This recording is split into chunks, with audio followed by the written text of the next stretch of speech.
everyone, this is your instructor Asma Mushtaq, and in this problem, you are having a switch which is connected to the pin RC0 or the zeroth pin of the port C, and an LED is connected to the pin RB7. Fine.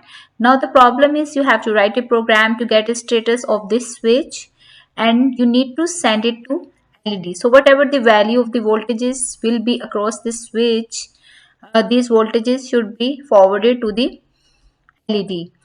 Fine. Let's just first see the assembly language program that I have written for this.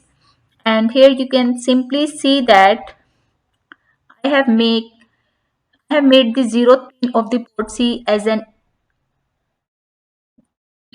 output port.